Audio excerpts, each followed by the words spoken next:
दोस्तों, हम अपने जीवन में कई कर्म करते हैं जिनमें कुछ कर्मों को करने से हमें पुण्य की प्राप्ति होती है, परंतु कुछ कर्म ऐसे होते हैं जिन्हें करने से हमें पाप मिलता है। और हमारे मन में हमेशा यह भय रहता है कि जो पाप हमारे हाथों से हुआ है उसका फल हमें अवश्य ही मिलेगा। लेकिन आज इस वीडियो के माध्यम से हम आपको ऐसे कार्य बताएंगे कि जिन कार्यों को करने से आपके पाप पुण्य में बदल जाएंगे। तो दोस्तों, करते हैं वीडियो की शुरुआत। तो नमस्कार दोस्तों, और स्वागत है आपका हमारे चैनल में। दोस्तों, आपने भी कई बार यह कहावत तो सुनी होगी कि अपने बुरे कर्मों के फल को अच्छे कर्मों से काटा जा सकता है, अर्थात आपके द्वारा किए गए पाप को आप पुण्य में बदल सकते हो।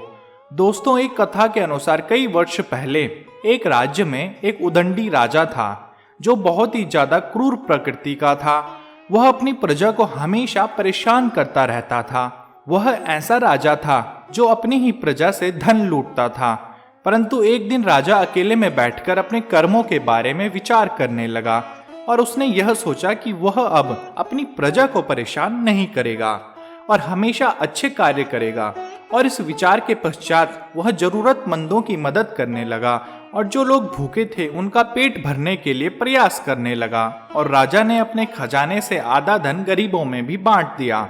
और जब राजा वृद्धावस्था में पहुंच गया तो वह रोगग्रस्त हो गया, ना कुछ खा पाता ना कुछ पी पाता।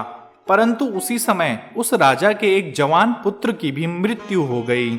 और जवान पुत्र की मृत्यु देखकर राजा की पत्नी ने भी अपना शरीर त्याग दिया। राजा यह सब देखकर बस रोता रहता। फिर राजा ने अपने महामंत्री को बुलाकर उससे प्रश्न किया कि मैं तो अच्छा इंसान बन गया था, मैंने दान धर्म और पुण्य के काम भी किए हैं, तो भगवान ने मुझे ऐसी सजा क्यों दी? मैंने तो सुना था कि पुण्य करने से पाप का बोझ कम हो जाता है, परंतु मेरे पापों का बोझ क्यों कम नहीं हो रहा है? तब महामंत्री बोलते हैं कि महाराज, पाप को पुण्य से नहीं बल्कि पछतावे से काटा जा सकता है। मनुष्य अपने जीवन में कई पाप करता है और भगवान से प्रार्थना करता है कि उसे पापों का फल ना मिले, परंतु ऐसा संभव नहीं होता। और अगर किसी मनुष्य के बुरे कर्म या फिर अच्छे कर्म भी हैं तो भी उसे दोनों का फल भोगना पड़ता है। किसी भी मनुष्य के साथ अगर गलत होता है तो वह भगवान को ही दोषी ठहराता है, परंतु जो भी उसके साथ होता है वह उसके कर्मों का ही फल है। और महाराज, जो आपको इतना दुख झेलना पड़ रहा है यह सब आपकी उन गलतियों और बुरे कर्मों का ही फल है। ऐसा सुनकर राजा को क्रोध आ गया। उसने कहा कि अगर ऐसा ही था तो मैंने व्यर्थ में ही अच्छे कार्य किए।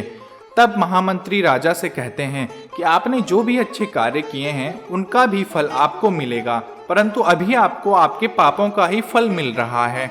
और पाप के फल को कम करने के लिए एकमात्र मार्ग पछतावा ही होता है। दोस्तों, यह बात तो महाभारत में भी वर्णित है। जो मनुष्य पछतावा करता है और अपने पापों का प्रायश्चित करता है तो वह उस पाप से मुक्त हो जाता है। बस पश्चाताप सच्चे मन से होना आवश्यक है। मन में यह दृढ़ निश्चय कर लेना चाहिए, यह जो भी पाप मेरे द्वारा हुआ है यह मैं भूल कर भी दोबारा नहीं दोहराऊंगा। और दोस्तों, महाभारत के अलावा शिव पुराण में भी पाप से मुक्ति का उपाय पश्चाताप ही बताया गया है। उस राजा ने भले ही अच्छे कार्य किए परंतु अपने बुरे कर्मों का पछतावा कभी नहीं किया। वह अच्छे कार्य करता भी था तो उसके मन में यह दूसरों पर एहसान होता था। उसने सच्चे मन से कभी पछतावा किया ही नहीं, जिसका फल उसे मिला। दोस्तों, हम आशा करते हैं कि अब आप समझ चुके होंगे कि पाप कभी भी पूर्ण रूप से नहीं बदला जा सकता, और पाप को पुण्य में बदलना है तो सच्चे मन से पश्चाताप और दृढ़ निश्चय करना आवश्यक है कि वह गलत कार्य आप फिर से नहीं दोहराओगे। तो वीडियो अच्छी लगी हो तो कमेंट करके जरूर बताएं। धन्यवाद।